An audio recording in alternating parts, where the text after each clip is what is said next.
What's up guys, Billy here, and today we're going to be taking a look at Fader, a drone made by TRNDlabs. This may be the first time I've taken a look at a drone made by a company other than DJI, but it's going to be good to finally branch out. With that being said, it certainly isn't on the level of something like a Phantom or Mavic, but at $130, this is a very favorable drone that leads the toy market. Like my other reviews, I have split this up into several different parts, so be sure to check out the timestamps down in the description. Now, onto the video.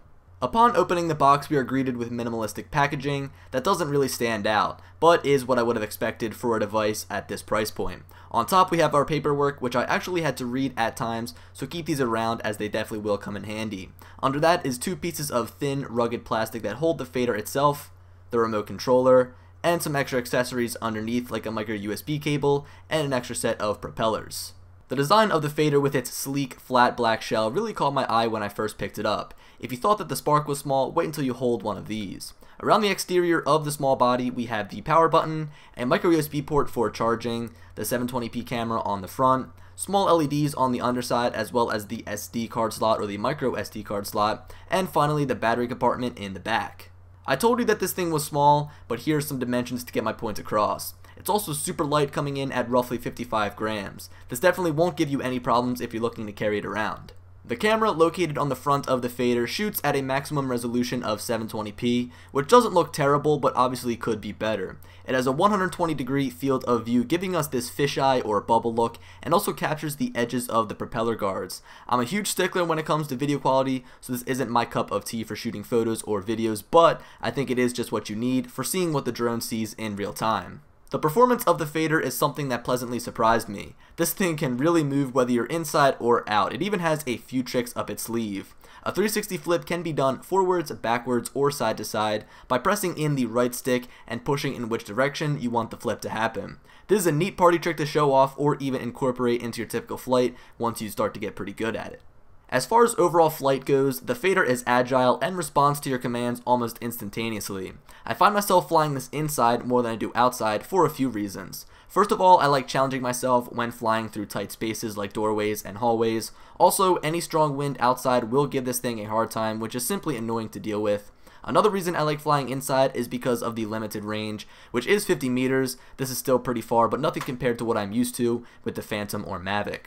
My final reason for preferring indoor flight is the fact that this thing just doesn't go down. The propeller guards are durable and have some flex to them, which means you can easily bounce off of the walls. Overall, you aren't going to get a blazing fast, compact racing drone, but you will get a solid performing quad that goes where you tell it.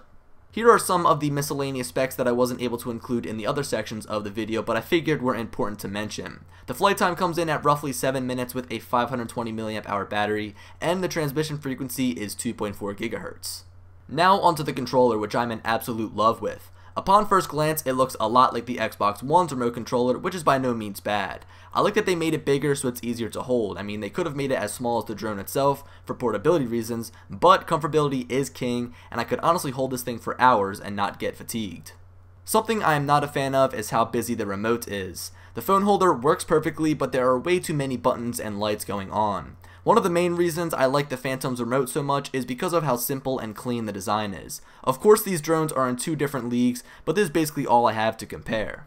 Overall, the build quality of the remote is top notch, and it's great to see this as it is often an area that companies will cheap out on. The companion app for the Fader is super simple, but do you really need anything else? It includes features like VR mode that can be seen as a gimmick, but overall it gets the job done. You can take pictures, take videos, manage media that you have captured, and overall see what the drone sees during flight. To me, that's all you need. I think the UI could use some tweaks here and there, but I'm happy with the available features right now. Future updates will easily clean this up. My overall opinion relays back to something I said in the beginning of this video. This is quite possibly the best drone you can buy in the toy market, but it has trouble going toe-to-toe against something like the DJI Spark. Of course, the Spark costs more, a lot more, but with that being said, I think that for the price you pay for the Fader, you certainly are getting your money's worth. This is something I'll hold on to and fly indoors for fun, but will not replace any of the drones that I own currently.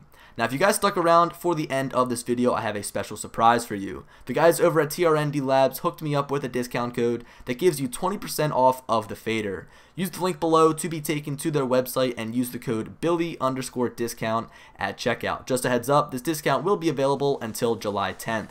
But guys, that's going to do it for today's video. I hope that you enjoyed, and as always, I'll talk to you later. Peace.